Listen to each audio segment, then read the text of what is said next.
आ गया गर्मी में ठंडी का एहसास दिलाने वाला आइसक्रीम वाला आ गया। आइए भाई आइए, हमारे ठेले के पास आइए, अपना मन पसंद का आइसक्रीम ले जाइए। मावा कोन पिस्ता लेला चोकोबार, ऑरेंज मैंगो मटका कुल्फी लेला सरकार। मावा कोन पिस्ता लेला चोकोबार, ऑरेंज मैंगो मटका कुल्फी लेला सरकार। एक बेरी खइबा फिर खइबा बार बार, एक बेरी खइबा फिर खइबा बार बार। हमरा आइसक्रीम मजा दी मन भर, हमरा आइसक्रीम मजा दी मन भर, लीला आइसक्रीम मजा दी मन भर, हमरा आइसक्रीम मजा दी मन भर। अरे भाई हमारे पास गोरा आइसक्रीम है, काला आइसक्रीम है, हर तरीके वाला आइसक्रीम है। आइए आइए, महंगा वाला खाइए, सस्ता वाला खाइए, और गर्मी में पूरा ठंडी वाला मजा पाइए। आइए आइए, आइसक्रीम खाइए।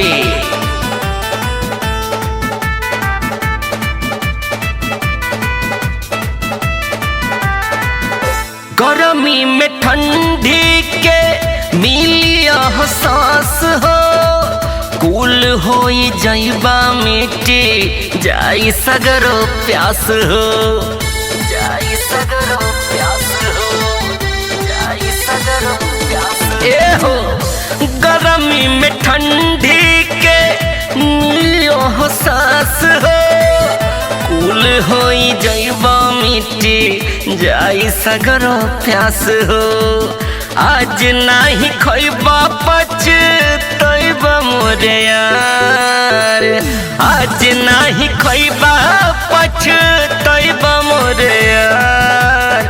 हमरा आइसक्रीम मजा दी मन भर, लीला आइसक्रीम मजा दी मन भर, हमरा आइसक्रीम मजा दी मन भर, खाला आइसक्रीम मजा दी मन भर।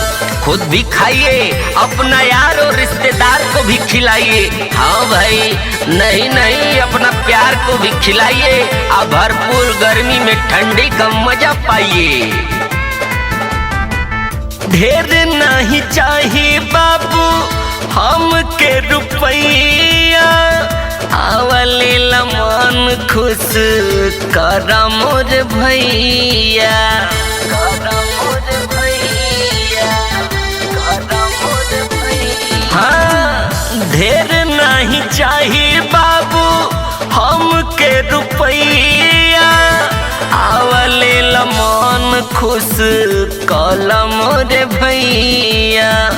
बेचता गन सवाया के तोहरा दुआर, बेचता गन सवाया के तोहरा दुआर। हमरा आइसक्रीम मजा दी मन भर, लीला आइसक्रीम मजा दी मन भर, खाला आइसक्रीम मजा दी मन भर, हमरा आइसक्रीम मजा दी मन भर।